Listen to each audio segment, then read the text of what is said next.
Hi, how are you? So in this video I'm going to be taking a look at a very interesting reel-to-reel tape recorder. This was manufactured by a Japanese company called Shinagawa. And from what I've read online, I believe this unit was produced in 1965. And it's a really interesting little reel-to-reel recorder. Very small, very portable, easily the smallest reel-to-reel recorder I've ever owned. And you can see that it takes 3-inch reels of tape. Now what's really funny, and some of you may have noticed this right away, I have a reel of recording tape here on the left, but what we have over here is not a take-up spool for recording tape. It's actually an empty spool intended for Super 8 movie film. And it's funny because that actually came with this tape recorder when I bought it. And what's funny is that I don't have a 3-inch take-up spool, so in this video I have to use this Super 8 spool. And funny enough, it works. So if you're ever in a pinch, if you ever need a 3-inch take-up reel and you don't have one, but you have an empty 3-inch spool for Super 8 film, it will do the trick. Okay, so again, this is a tape recorder manufactured by a company called Shinagawa, and the model number is actually right here, SSS-501. And from what I've read, this thing was very, very popular back in the day. They sold many, many units of this particular model. And it's an interesting little machine. As you can see, this one has seen better days. The price tag is still on it. I actually found this recorder at an Army surplus store, a local Army surplus store in my hometown, and the price tag is still on it, $5. Yeah, the grand price of $5. And again, it's pretty beat up. It's seen better days, but funny enough, this thing still works. So just to give you a brief overview of this thing, we have the sort of dust cover here, which is actually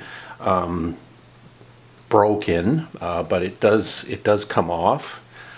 So that's what it looks like without the dust cover. And you can see right here that we have 4 buttons. One of the white buttons is missing, and there's writing on here indicating what each button does. I don't know if there was originally some sort of label stuck there or some sort of piece of plastic there with the wording on it, but over time it's been lost. But basically it indicates here that this button is rewind, this one is stop, this one is play, and this one is record. Now, you may have noticed in the image for the thumbnail of this video there was a little square microphone. That also came with this unit, but I'm pretty sure that that was not the original microphone that came with this recorder. I think somewhere along the way it just got paired with this recorder and it ended up being sold with it. Yeah, just a cheap little square microphone, which somewhere along the line I have misplaced. But basically, so as I mentioned, we have our 4 buttons here to control the tape. We have our volume control here. We have a little handle on the bottom there.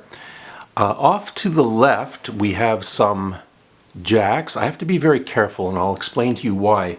There's batteries on the bottom of this thing. The little door on the battery compartment has somehow been misplaced. So if I lift this thing up quickly, the batteries are going to come falling out. So I have to be very careful how I lift it. But basically there's 3 jacks on the left-hand side here.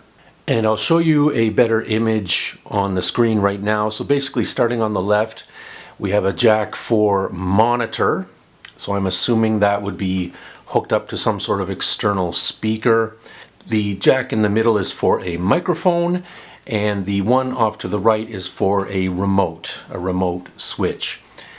And that's basically it. Now I'm going to carefully turn this thing over and show you the back. Again, I have to be very careful so the batteries don't come flying out. But just to show you, interestingly enough, this thing takes 2 C-size batteries and one 9-volt. I haven't encountered many devices over the years that take that combination. That to me seems like a very odd combination. Maybe you have used audio equipment that takes both C and 9 volt, but for me, this is the first time I've ever encountered that. But that's basically the battery compartment there on the bottom. Okay, so I've got some batteries in this. I'm going to give it a little test. I've got my spool all set up here. And just to give you a little history behind this spool of tape, again, I found this recorder at an Army surplus store. I found this spool of tape at my local Value Village.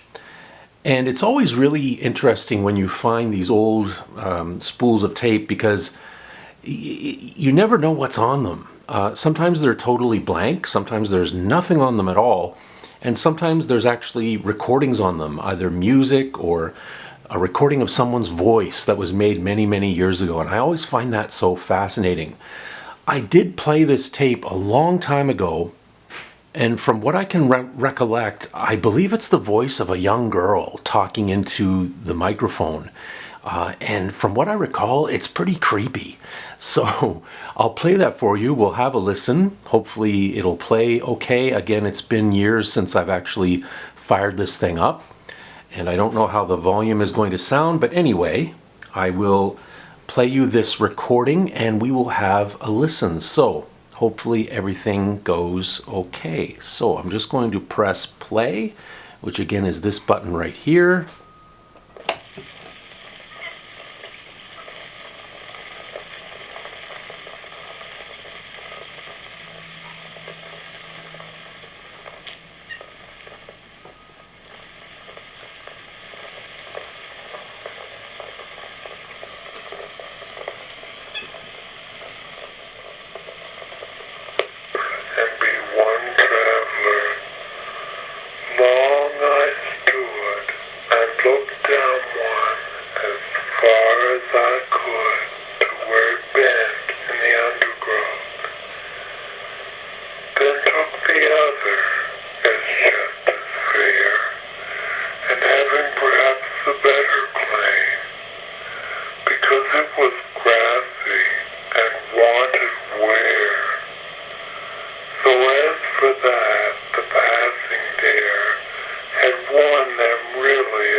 Okay, so yeah, pretty creepy.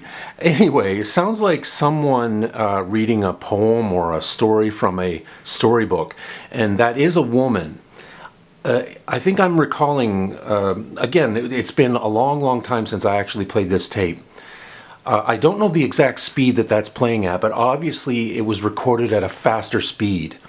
I'm thinking the recording was made at 7.5 inches per second, but maybe this is playing 5 3/4 inches per second or something like that. Obviously the speed is too slow because, as you could tell, the lady's voice sounded quite low. So my best guess is that it was recorded at 7.5 inches per second and this is playing at maybe 5 3/4.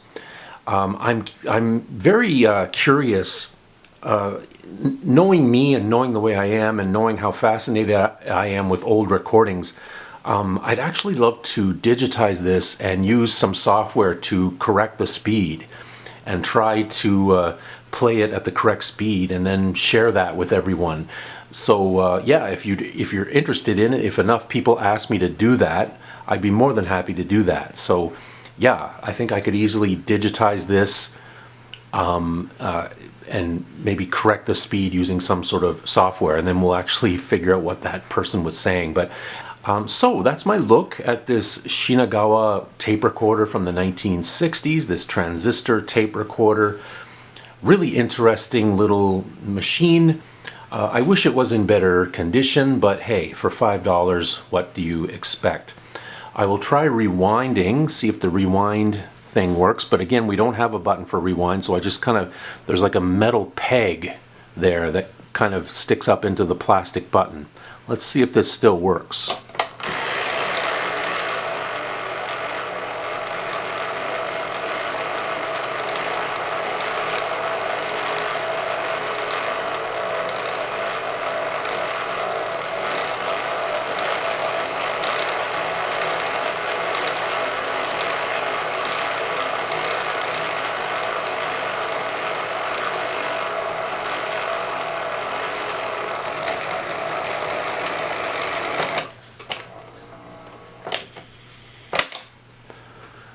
So yeah, so as you could see, the rewind did work. It did seem kind of labored. Yeah, again, this thing has seen better days, but technically it does still work. Thank you for watching. I hope you can join us again next time. Please feel free to leave a comment, give us a thumbs up. And as always, if you haven't already subscribed to my channel, please do so. It's always greatly appreciated. We'll see you again next time. Take care. Bye-bye.